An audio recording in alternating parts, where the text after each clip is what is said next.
Estamos en la hora 14 de nuestra materia de Pentateuco del Instituto Local aquí en Coacalco. En esta ocasión el tema es vivir en santidad. Y si tenemos una tarea, recordamos que son breves nada más para reflexionar sobre el tema. Y el tema es descripción de la santidad en el Antiguo Testamento. Pueden basarse en la clase de hoy sobre la santidad así muy general o incluso de otros pasajes del Antiguo Testamento donde Dios habla de santidad, recordando que es un tema pues muy bien definido en la palabra del Señor. Tenemos varios temas en esta ocasión. Hablaremos de santuario único, la prohibición de comer sangre, la inmoralidad, que está muy bien definida en la palabra del Señor, y santidad y justicia. Veremos también algunos temas más. El santuario único está en Levítico 17, del 1 al 9. Hay una prohibición de ofrecer sacrificios fuera del tabernáculo y habían sacrificado a los ídolos. Entonces, la santidad, hermanos, es un cambio de conducta, porque muchas personas piensan que santidad son acciones. Muchas personas somos un poquito de liturgia y pensamos que por un culto o algo que hacemos estamos en santidad. Y eso es actividad cristiana y no está mal, pero eso no es santidad. La santidad es consagrarnos al Señor. Entonces, cuando hablamos de santuario único, recordamos que Dios quiere una relación de exclusividad con nosotros. Los dioses paganos de los cananeos en el tiempo de Moisés eran muchos. Tanto que la palabra Baal significa en cananeo Señor. Y había Señor de los montes, Señor de los llanos, Señor de los animales. Había muchos señores. Y en la idolatría, hasta en la actualidad sigue siendo así. La gente tiene muchos ídolos. Dicen, yo tengo un ídolo pues muy milagroso, ¿no? O un ídolo muy local. Pero la palabra de Dios dice que Dios es exclusivo con nosotros. Entonces dice Dios, van a tener un santuario único. O sea, en el tabernáculo que Moisés mismo hizo, era el santuario. Recordamos que estaba en el centro del país, 3 tribus al norte, 3 tribus al sur, 3 al oriente y 3 al poniente. Y en el centro estaba el tabernáculo.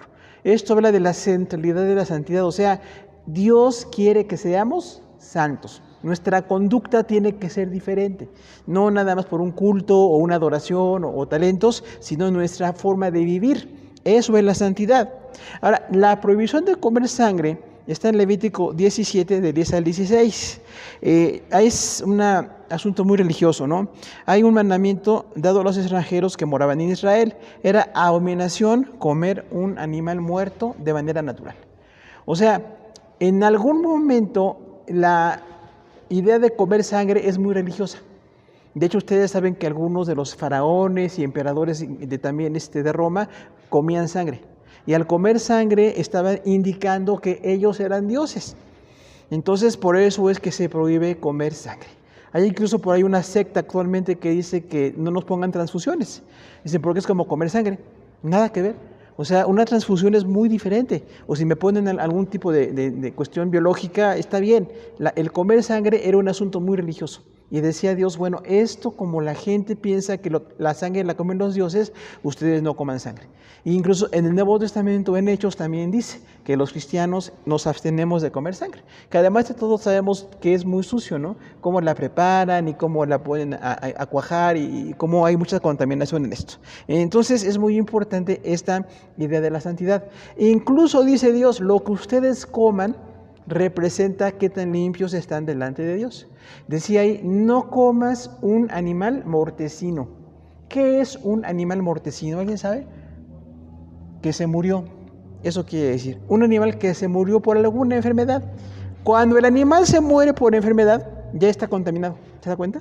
Tiene en su organismo las bacterias, la enfermedad. Entonces, comerse eso, imagínense nada más, ¿no? Por eso dice Dios, no coman un animal que se murió de manera natural. Incluso los judíos son muy estrictos con esto de la comida, ¿recuerda? Desangran muy bien la sangre de los animales y todo eso, y es como una forma de santidad. Y aquí también para nosotros tiene una norma de santidad. Lo que nosotros hacemos es muy especial porque nuestra conducta tiene que ser diferente. Si somos creyentes, es nuestra conducta. Luego vienen los actos de inmoralidad prohibidos. Dice Levítico 18, del 9 al 30, que los israelitas no debían imitar la inmoralidad de los cananeos. No tener relaciones sexuales entre familiares cercanos. Esto se llama incesto, ¿no? No cometer adulterio, no sacrificar a sus hijos a Moloc, que era un horno horrible, Moloc, y muchos cananeos quemaban ahí a sus hijos y pensaban que al quemar a sus hijos, imagínense, los hijos vivos los quemaban ahí, y decía Dios, no pases a tu hijo por fuego. Es algo muy inmoral, es algo muy destructivo, ¿no? No practicar la homosexualidad, también habla ahí muy claramente, ¿no? Y no tener relaciones sexuales con animales. Hablamos de zoofilia, ¿no? O sea, son cosas muy dramáticas, pero suceden. Y las prácticas inmorales descritas eran abominación delante de Dios. O sea que nuestra conducta tiene que ser santa. No porque nos gusta, no porque es popular, no porque a la gente le parece bien, lo vamos a hacer. Dice la palabra del Señor, ustedes son un pueblo distinto. De hecho, los judíos tenían que anunciar el evangelio a través de su vida. O sea, todos los cananeos, los idólatras hacían esas inmoralidades, vivían muy mal. Incluso ustedes saben lo que es la prostitución religiosa. Había vida sexual ahí como una forma de culto a sus dioses. Entonces dice aquí Dios, ustedes tienen que ser diferentes. Incluso en las cartas del Nuevo Testamento Pablo habla de esto. Cuando dice que a la mujer no me enseñe, ¿se acuerda? En Éfeso y en Corinto, porque en las ciudades las mujeres se prostituían. Por eso es que ahí se prohíbe que las mujeres prediquen la palabra. Después Pablo dice que las mujeres deben predicar. Y hay enseñanza, y hay ministerios. Entonces hay que entender lo local de una enseñanza. No quiere decir que siempre las mujeres no puedan predicar. Era porque en ese momento había una inmoralidad alrededor. ¿Qué hablamos del incesto, no? Lamentablemente es tan común que haya un abuso sexual o que haya incluso relaciones sexuales entre familiares cercanos porque era una gran inmoralidad. Y dice ahí como una gran definición Dios, esto es perversión. O sea, usa la palabra perverso. Perverso quiere decir desviación. Entonces, la vida sexual en un matrimonio entre un hombre y una mujer hasta que la muerte les separe es el plan de Dios. De ninguna manera otro tipo de vida sexual como el mundo la practica. Porque vemos incluso en la actualidad, ¿no? Se vende como algo muy comercial. La vida sexual, la inmoralidad, el adulterio. Vende todos los días eso. No me diga la pornografía, ¿no? Que se vende por todos lados. Entonces nosotros tenemos que tener una vida distinta. El adulterio estaba mal también. Usted sabe, ¿no? Relaciones sexuales entre personas que ya fueron casadas y tienen una vida sexual con alguien que no es su esposo o su esposa. ¿Eso cómo se llama? Adulterio. Entonces, esta relación no está permitida. ¿Qué tal la homosexualidad? Es muy común hoy, ¿no? Que dicen, bueno, tu género tú lo decides. Imagínense a dónde hemos llegado, ¿no? Dicen, tú naciste hombre, pero te sientes mujer. O eres mujer y te sientes hombre. O sea, esto es una situación ya de veras locura. Porque la gente se puede sentir lo que quiera, ¿no? Incluso por ahí hay algunos que se sienten animales, se sienten otras cosas muy raras. O sea, estamos en un mundo muy enfermo, aún en la cuestión moral. Entonces nosotros no podemos practicar estas cosas. Si un hijo nació hombre, tiene que buscar mujer para su vida sexual. O si tenemos una hija mujer, bueno, cuando tenga su vida sexual será con un solo hombre. Y esperemos que sea con un creyente, ¿no? Para que les vaya bien en su vida. Entonces hay algunas normas allí. Y también cuidado con la zoofilia, relaciones sexuales con animales. También parece así como muy sofisticado, ¿no? Nosotros no podemos tener nada sexual con un animal. Los animales o para comer, o para trabajo, o para lo que nos guste a nosotros, pero no para nada sexual. Porque venimos ahí en un mundo muy enfermo con estas cosas, ¿no? Nos quedamos sorprendidos de la gran enfermedad que hay ahí. Y gracias a Dios que nos liberó de estas prácticas, nos sacó de estas prácticas, por la misericordia, porque tenemos la palabra. Nosotros no tenemos justificación. Los del mundo no conocen la palabra, muchos de ellos, ¿no? Pero los creyentes sí la conocemos. Entonces la inmoralidad está totalmente prohibida. Tenemos que buscar ayuda espiritual, tenemos que buscar el tiempo de Dios y tenemos que ser sanados de todo este tipo de relaciones, porque están mal delante del Señor. Dice ahí son abominación. ¿Qué es abominable? Algo que produce asco. O sea, esta conducta sexual desordenada, abusos y violación, incesto, es abominación delante de Dios. De manera que nosotros como familias cristianas tenemos que ser desarraigados de alguna tendencia de esto. Esto se llama influencia. O sea, el mundo tiene una manera de como darnos una opinión de estas cosas. Y muchos creyentes tenemos que dejar esa influencia. Antes de Cristo viví cosas parecidas. Una o varias o tal vez todas, algunos, ¿no? Pero gracias a Dios, ahora en Cristo tenemos que ser diferentes. Incluso esta tiene que ser la norma en nuestra casa. Luego tenemos leyes de santidad y justicia. Tenemos esto, estamos en Levítico 19, del 1 al 37. Dice, santidad, honrar a los padres y no practicar idolatría. Hacer todos los sacrificios en el tabernáculo. La siembra debía ser dejada a los pobres. No robar ni mentir. Entonces, la santidad y la justicia son conductas, ¿se acuerdan? No son actividades, no son ministerios, es una forma de vivir. Y aquí dice en este capítulo de Levítico 19 que hay que honrar a los padres. ¿Cuánta gente no honra a sus papás? Tenemos papás que, bueno, gracias a Dios, algunos tuvieron la bendición de que tuvieron papás muy buenos, ¿no? Muy honestos, muy trabajadores, de buen testimonio. Pero también hay familias que vienen de mucha disfuncionalidad. Papás abusivos, ausentes, mamás que no están en las cosas de Dios. Y aunque vengamos de ahí, dice, ustedes tienen que honrar a sus papás. Yo tengo que respetarlo porque es mi papá, es mi mamá, aunque no esté en Cristo, ¿no? Porque algunos incluso, pues, hasta que se convierta lo voy a honrar. Si no se ha convertido, ore por él o por ella. Pero de todas maneras hay que honrarle y darle un lugar. Recordando que si Dios nos permite llegar a la vejez, vamos a necesitar nosotros que nuestros hijos nos ayuden en ese tiempo. Porque a nadie le gusta, ¿no? Dicen, yo no quiero que mis hijos me ayuden.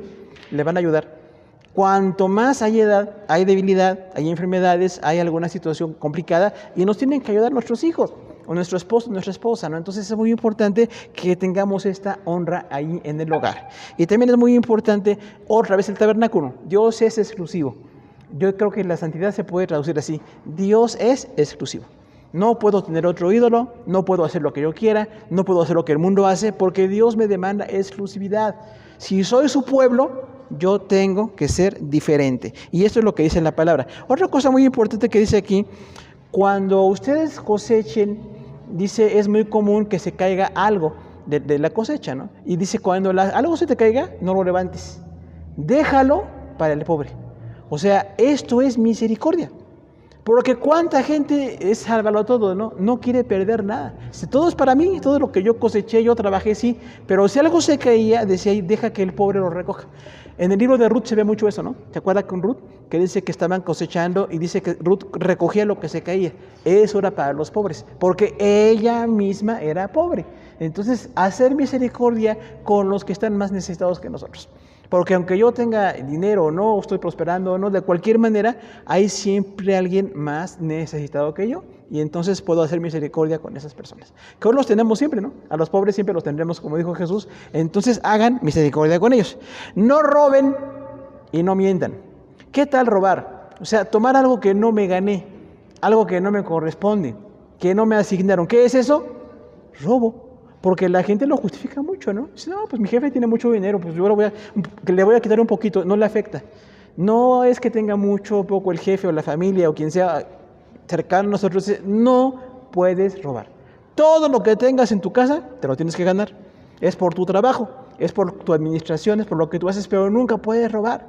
Porque también como que se hace muy común en la gente, ¿no? Es que vi un dinero ahí y me lo quedé. Incluso hay quien ve que a alguien se le cae un monedero o una cartera y no le dice nada. Dice, no, pues esto es para mí, ya me hacía falta, con esto acabo la quincena. Dios me bendijo, ¿no? ¿Cómo? O sea, no puede ser.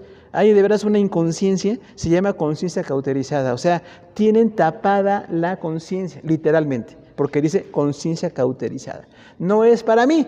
Si se le cayó a alguien, se lo voy a regresar. Si no sé de quién es, pues bueno, tal vez no puedo regresarlo. Pero si veo de quién es, hay que irle a regresar eso, ¿no? Porque es de él. No importa que sea poco o mucho, que yo tenga o no tenga. No robes y no mientas. ¿Por qué no mientas? Porque la mentira siempre tiene una relación con otros pecados. Siempre que cometemos un pecado, mentimos para ocultar, para justificar.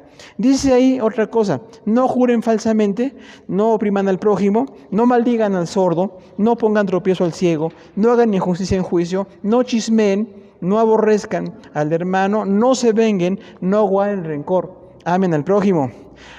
No ayunten ganado de diferentes especies, hagan misericordia con los esclavos, consagren el fruto de todos los árboles, no coman sangre, no corten el pelo como los pueblos idólatras, no pongan señales en su cuerpo, no practiquen fornicación, guarden el día de reposo, no vuelvan a los encantadores y adivinos, honren a los ancianos, no opriman a los extranjeros, no hagan injusticia en juicio, balanzas y pesas justas. Todo esto está en Levítico 19. ¿Qué tal el jurar falsamente? Como siempre decimos, ¿no? Los creyentes no tenemos que jurar, porque saben que decimos la verdad, a menos que no seamos creyentes o que seamos creyentes carnales y mentirosos. Hay gente que es tan mentirosa que ya no sabemos cuándo dice la verdad o cuándo no. De hecho, a veces los mentirosos ni se acuerdan de las mentiras que dicen y nos damos cuenta, ¿no? decimos, esta persona me dijo algo y no es exacto, es mentiroso o es mentirosa. Lamentablemente, hasta en el pueblo de Dios hay gente mentirosa. Entonces, no podemos jurar falsamente, ¿no? Ahora, cuando dice, tengan misericordia, no opriman al prójimo. Oprimir quiere decir abusar de. ¿Cuántos de aquí le pagan lo justo a sus empleados, hermano? Porque hay algunos que no le pagan lo justo. Es que esta vez me llegó poquito, te pago poquito. No puedo pagarte poquito. Si me llegó poquito, no contrato o disminuyo mis gastos, pero no puedo a la persona no dar lo que es justo. ¿Cuántos incluso no pagan la deuda? Dicen, ya se me olvidó lo que le debía. ¿Cómo se le va a olvidar? Si le debo, le tengo que pagar. Poco o mucho o lo que sea, hagan un plan de pagos para que no estemos oprimiendo a una persona porque le pertenece, ¿no? Es que tiene dinero, no importa que tenga dinero, es su dinero y si le debo, yo le tengo que pagar. Dice, no hagan injusticia en juicio, o sea, en un juicio legal donde hay problemas y hay controversia, no puedo hacer algo a favor de quien está mintiendo o a favor de quien no está bien. Dice, no hagan nada injusto, sean justos, ustedes tienen que ser diferentes, no guarden rencor. ¿Qué pasa con el rencor? Es odio. O sea, no es que yo soy así, tengo mi carácter, no, eso se llama odio. Y si soy alguien que odia, no tengo la llenura del Espíritu Santo en mi vida, no tengo a Dios en mi vida y no he crecido. Porque siempre habrá personas que me lastimen o a las que yo lastime. Y tengo que aprender a no guardarle rencor. No que se me olvide, porque acuérdense que el único que olvida las ofensas es Dios. Nosotros no olvidamos, nos acordamos lo que nos hicieron, pero aún así no tengamos rencor contra nadie. Nos hayan hecho cualquier cosa, hay que perdonarles, hay que superar. Cuando dice no ayunten ganado de diferentes especies, otra vez habla de santidad. O sea, los animales tenían que ser de la misma especie para que no se mezclaran. Usted sabe lo que son las mulas, ¿no? Una mezcla de un caballo con un burro. Hay una genética parecida, pero no es igual. Incluso esos animales pues no se pueden reproducir. O sea, no está correcto que tú por tu beneficio personal hagas algo con los animales. Si vamos a manejarlos bien, de acuerdo a su especie. Tenían que ser bueyes, o tenían que ser caballos, o tenían que ser lo que fuera, para que no se mezclaran. Entonces Dios habla, no te mezclen. ¿Qué tal hoy día nos quedaría la frase, no te mezcles? O sea, no me puedo mezclar con el mundo. Estoy en el mundo, pero no soy del mundo. No puedo hacer lo mismo que hace el mundo, aunque sea popular, aunque haya ganancia, aunque sea fácil. Si soy de Cristo, tengo que ser diferente. Yo creo que para llegar a prosperar, tenemos que vivir en santidad. O sea, no es porque yo soy tramposo, mentiroso, falso. Tengo a veces necesidades, a veces no me alcanza para lo básico. Sin embargo, no por eso voy a robar o hacer algo que esté injusto. A cada quien pagarle lo justo, ¿no? Por eso decimos, cuando usted tenga un empleado, páguele lo que es justo. Porque hay gente que le va difiriendo la quincena, ¿no? Ahí te pago poco a poco. No, ya tiene necesidades. O si no puedo, pues yo no lo contrato. Me pongo a hacer mi trabajo yo, ¿no? Pero entonces tengo que vivir en santidad. Dice también otra cosa muy importante, ¿no? No se corten el pelo como los idólatras. Recordamos que el corte de pelo era muy identificado con la idolatría. O sea, yo tengo que ser diferente hasta en el pelo. Y no me cuente de los famosos tatuajes, ¿no? Que mucha gente los defiende. ¿Qué dice aquí? No hagas marca en tu cuerpo. ¿Queda claro o no? ¿O habrá una manera de negociar? Es que está chiquito, es que está popular. Soy muy mundano. De hecho, me identifica mucho con un tipo de cosas ahí que no están bien. Nada de marcas en nuestro cuerpo. E incluso esto, enseñarles a nuestros hijos.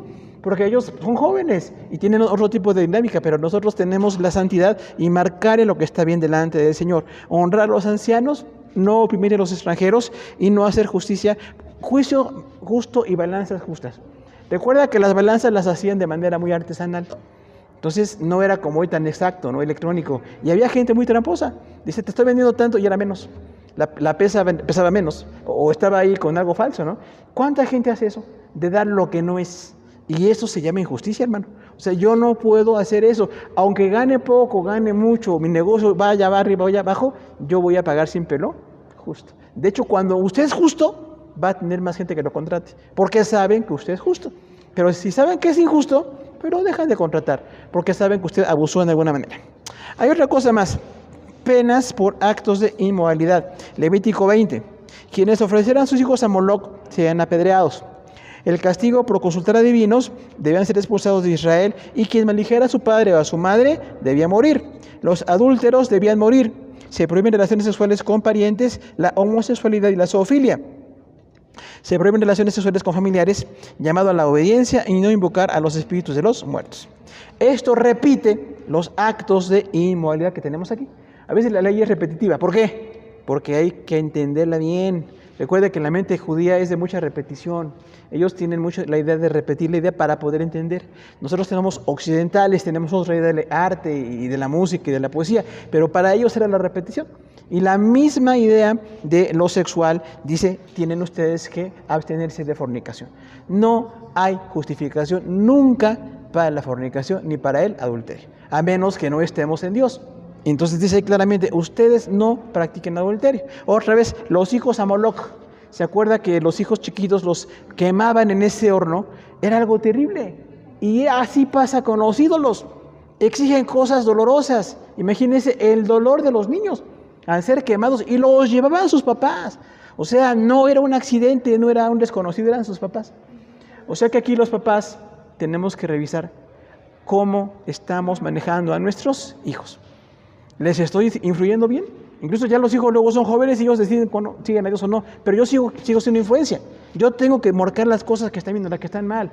Porque algunos, por amor a los hijos, les consecuentamos muchas cosas. Y ahí dice, no ofrezcas a tu hijo a Moloch. O sea, aquí en la casa no hay groserías, aquí en la casa no hay vino, aquí en la casa no hay drogas, aquí en la casa no hay nada inmoral, porque somos creyentes. Nuestra casa tiene que ser diferente. Ya no es el ídolo Moloch, es nuestra casa, donde muchos cristianos a veces permitimos cosas que no debíamos de permitir. De hecho, ¿se acuerda del gran pecado de Elí, el sumo sacerdote, en el tiempo de Samuel? No estorbó a sus hijos, dice, ¿se acuerda? Así dice, no estorbó a sus hijos. O sea, que yo, ¿qué tengo que hacer? Estorbar a mis hijos, o sea, ponerles límites, discutir con ellos, oponerme. Porque hay papás tan permisivos, ay, es que para que no se vaya de la casa, es que ya creció, lo que pase. Aquí en la casa nosotros tenemos una norma y esta norma se va a seguir. No es fácil, pero es la única norma si queremos hacer las cosas bien delante del Señor.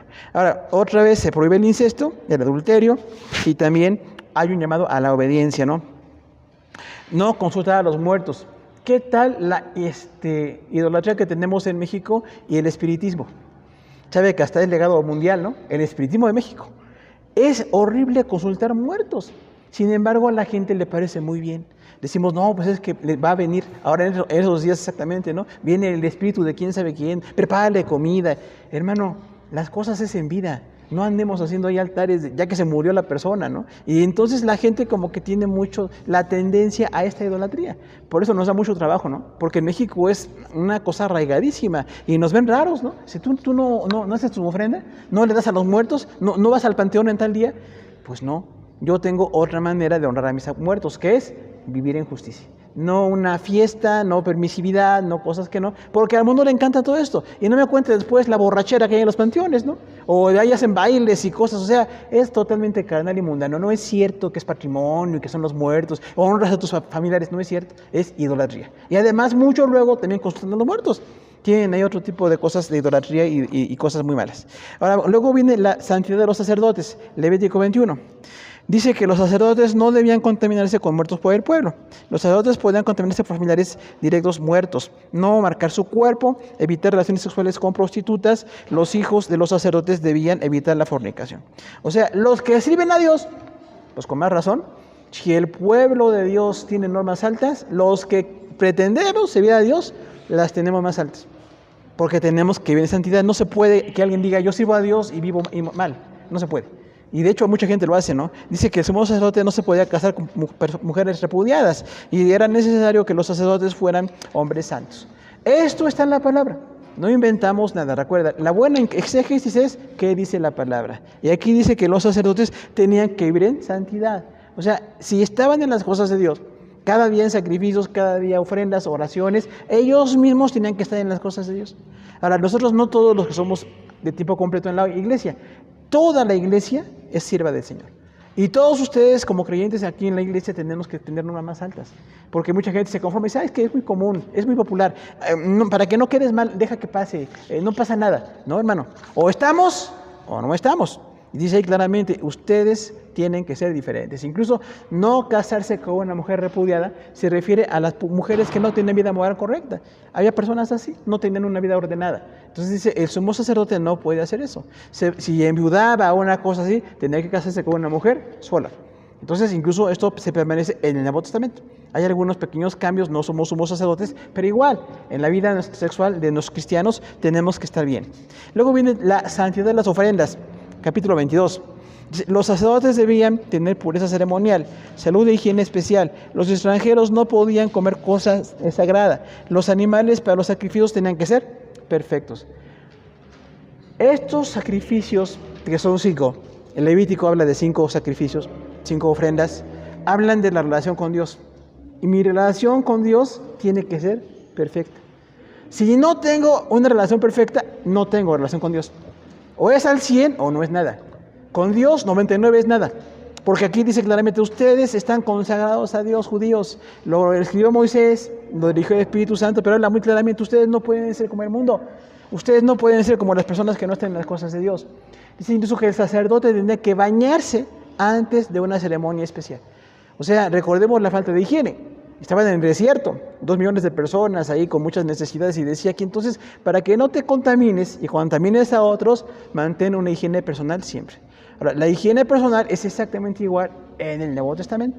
Hoy día sabemos, ¿no?, las enfermedades, las infecciones, los descuidos que tiene la gente que no tiene higiene y hay consecuencias. Pero dice aquí entonces ustedes tienen una gran higiene ceremonial. Dice, los extranjeros no coman cosas consagradas. O sea, era para los puros judíos. Y nosotros no somos judíos, pero somos cristianos. Ya en Cristo nosotros tenemos una diferencia. Dios ve 2 tipos de personas, creyentes y no creyentes. No las naciones y las razas, los idiomas, eso es muy aparte. Dios ve creyentes y ve incrédulos. Si hay un incrédulo, hay que evangelizarlo. Pero si usted es creyente, usted tiene que ser diferente. Por eso, porque hay normas para nosotros en la santidad. La santidad tenía que ser algo muy especial. Hay 3 fiestas solemnes, Levítico 23, 1 al 44. Dice, hay 3 convocaciones especiales. Fiesta de trompetas, Día de la Expiación y tabernáculos. ¿Cuáles eran las 3 fiestas estas? Trompetas, Día de la Expiación y tabernáculos. Eran ceremonias nacionales. Recordemos, las ceremonias de Dios, Antiguo y Nuevo Testamento, son convocaciones que nos forman, que tenemos comunión con Dios y con su pueblo. Y ahí aprendemos a adorar a Dios. Nadie puede hacerlo solo, No queda la mentira. Yo en mi casa adoro, no es cierto. O no estás en las cosas de Dios con su pueblo para que estés comprometido, y si no estás, no perteneces. Porque dice claramente, ustedes están convocados a... Y no era fácil. El país mide a unos 80 kilómetros de largo y pues los demás lejos tenían que caminar días para las 3 fiestas de convocación. No me diga los domingos voy a la iglesia, ¿no? Es un día a la semana y hay quienes no lo hacen. Entonces imagínense nada más qué falta de consagración. Pero decía ahí, ustedes 3 veces al año por lo menos, todos van a venir. La fiesta de trompetas era literalmente con trompetas. Recordaba la bendición de Dios en Israel. Los convocó, les dio de comer 40 años, los bendijo. Y nosotros estamos en la misma condición. Cuando nos convoca no es alguien en la iglesia, es Dios. De hecho, aquí estamos convocados por Dios, No es una persona o 2, es la iglesia, el cuerpo de Cristo. Tenemos la necesidad de ser convocados en esas cosas. En las ceremonias somos formados, ¿no? También dice ahí que el día de la expiación, ¿se acuerda el día que mataban un carnerito y otro lo dejaban libre? Y era libertad, y era la sangre derramada. Entonces, la sangre nuestra es la de Jesús. Entonces, quien no está en Jesús, imagínense, está menospreciando la sangre de Jesús. Y dice Hebreos, ustedes están haciendo inmunda la sangre del pacto. O sea, yo no puedo hacer lo que quiera como creyente. Si ya conocí a Dios, tengo que convocarme, tengo que reunirme, tengo que estar en las cosas de Dios. Y los tabernáculos, dice aquí que era como enramadas que hacían y les recordaban el sufrimiento en el desierto. ¿Por qué? No olvidemos de dónde nos sacó Dios. Porque a veces la bendición, la prosperidad, la comodidad nos hace estar flojos en las cosas de Dios. Entonces decía, y ustedes vengan de donde vengan, una vez al año se van a Jerusalén y ahí en las afueras hacen una enramadita. ¿A cuánto les encantan las enramaditas, no? Yo creo que los que viven en el campo, pero a mí no me gusta, Yo prefiero mi casa. Si en mi cama no duermo, imagínense en un campo ahí, ¿no? Me voy a morir. Era sufrimiento. El sufrimiento nos recuerda de dónde nos sacó Dios. Nos sacó de la inmundicia, nos perdonó, nos liberó, proveyó, nos ha bendecido. O sea, todo eso era la fiesta de tabernáculos, que es incluso cuando Jesús en Juan 7 dice, el que tiene sed venga a mí beba, porque estaban ahí 7 días con sed. Y beber, derramar agua era muy ceremonial para ellos, ¿no? Entonces, tengamos necesidad espiritual. Mi gran necesidad la satisface el Señor y yo tengo que estar en esas convocaciones. Hay un castigo para el blasfemo, Levítico 24, del 10 al 23. Dice, había un judío, hijo de madre judía, pero de papá egipcio. Cuidado con las mezclas de creyentes y no creyentes. Dice, entonces él peleó con otro y maldijo el nombre de Dios. ¿Qué hicieron? Lo mataron. Dice que lo apedrearon y lo sacaron fuera del campamento. Esto es muy dramático, ¿no? Pero así es el pecado, hermano. Porque ahí la gente apapacha el pecado, le gusta mucho, es muy placentero y está mal el pecado. Y dice aquí, el que blasfeme el nombre de Dios tiene que ser muerto. Ya no se aplica en el Nuevo Testamento, claro, ¿no? Pero ¿cuánta gente blasfema el nombre de Dios? Hace algunos pocos años dijo Billy Graham, hoy la gente se preocupa por no ofender a nadie excepto a Dios. ¿Será cierto o no será cierto, hermanos? Pues sí, quedar bien, lo políticamente correcto, que no ofendas, pero estás blasfemando el nombre de Dios. Y hay una inconsciencia tan brutal que la gente no se da cuenta. Lo que dice, lo que hace, está blasfemando el nombre de Dios. O sea, yo no puedo portarme de manera que la gente pues tenga mal testimonio de las cosas de Dios. Si soy creyente, tengo un gran compromiso, vivir en santidad. El año de reposo de la tierra y jubileo está en Levítico 25. Ya por tiempo vamos a cortar un poco esto, pero decimos aquí claramente una cosa. El jubileo era cada 50 años. ¿Sabe cuándo lo celebraron? Nunca. Los judíos fueron infieles en este punto. De hecho, cuando vino el cautiverio dice, por los jubileos que no celebraste. Recordemos, Dios es preciso con su palabra. Dios no habla por hablar. No dice cosas nada más por decir, es algo claro. Decía, cada 50 años perdonen las deudas. Cada 50 años liberen a los esclavos. Y también había el año sabático. ¿Sabe cuándo lo cumplieron ellos? Nunca. Ni Moisés, ni Josué, nadie. A veces oímos la palabra y no obedecemos, hermano. Y nos convertimos en un tropiezo. Porque decía aquí que cada 7 años liberaran a los esclavos. ¿Se acuerdan? Había esclavitud, pero al 7º año tenía que liberarlo. Dice, incluso lo dejarás libre y le darás algo al esclavo. Porque fue esclavo porque estaba pobre. Tenía una fuerte necesidad, pero tú tienes que dar la libertad. Y sin embargo, no lo hicieron. Ahora, nosotros, traducido en nuestra vida, vivimos en un jubileo. La fiesta de Dios se llama Jesús. El perdón, la liberación, la redención, las bendiciones que tenemos. Y también nosotros tenemos que hacer una gran celebración. Ahora, el sabático también era como confianza en Dios. Porque ¿cuántos somos un poco adictos al trabajo? Y pensamos que si no trabajamos no comemos. Es cierto que hay que trabajar, pero cada 7 años, dice Dios, ustedes en el 6º año siembren y les va a dar para el 6º y para el 7º. O sea, de lo que siembras 1 año, comes 2 años. ¿Será posible o no será posible? ¿Sí? Limitando los gastos, padeciendo un poquito, y era una bendición hacerlo. Pero traducido a nosotros igual, confiemos en Dios, hermano. No digo que no trabaje, pero sí es importante que usted también descanse y las cosas de Dios las deje en sus manos. Tenemos que trabajar para vivir, pero también confiamos en la gran provisión de Dios. Dios provee de manera maravillosa sin que estemos afligidos. Y la misericordia con nuestros empleados. No tenemos esclavos, pero sí tenemos que ser muy buenos patrones. Yo creo que un buen cristiano tiene que ser un buen patrón. Nada de negreros y groseros, abusivos. Tiene que ser un buen patrón porque es creyente. No importa si el empleado es cristiano o no, usted es creyente. Y si usted tiene empleados y la bendición de una empresa, un negocio, ahí hay una grande bendición. Pero tenemos que notar cómo somos nosotros en las cosas de Dios. Ahora, hay una consecuencia también. Dice, bendición es obediencia, Levítico 26, y consecuencias de desobediencia. O sea, si tú obedeces, vas a ser bendecido. Todo esto, la santidad única con Dios, la no comer sangre, que era muy idólatra, la inmoralidad, todo lo que es la inmoralidad ahí, es muy claro, ¿no? La santidad y justicia, todo esto teníamos que obedecerlo para decir que estamos cumpliendo delante de Dios. Y si lo hacemos, hay bendiciones. A veces pasamos a necesidades, no siempre tenemos prosperidad, nos enfermamos, tenemos conflictos, pero estamos con la gran bendición de Dios. Pero los que no obedecen, ¿qué pasa con ellos? Vienen siempre esas consecuencias. Dice, sembrarás y no cosecharás. Alguien más va a cosechar lo que tú sembraste. Tendrás problemas en tu familia, tendrás enfermedades, o sea, tendrás problemas porque no estás confiando en Dios. Entonces es muy importante, ¿no? Porque muchos sí tenemos consecuencias de que no hemos obedecido a Dios. Y así como los judíos, ni el sabático ni el jubileo obedecían. Nosotros tenemos que obedecer. Incluso el jubileo era muy importante, porque después del año 49, después de 7 sabáticos, tenían que estar en ese año de bendición y en el 50. O sea, eran 2 años de fiesta con Dios. ¿Se podrá o no se podrá, hermano? De hecho, hay un gran descanso, ¿no? Por eso los que estamos en domingo, descanso en Dios, me reúno con la gente de Dios, Dios bendice a su pueblo. Es muy bonito estar en las cosas de Dios, pero hay quien no entiende y tiene que estar trabajando y no le da tiempo a Dios, ¿no? Y tenemos una cosa muy importante, Levítico 27, las cosas consagradas a Dios. Personas, animales y tierra. Y el diezmo de la tierra. Esto es la fidelidad. O sea, las cosas consagradas es lo que Dios pide.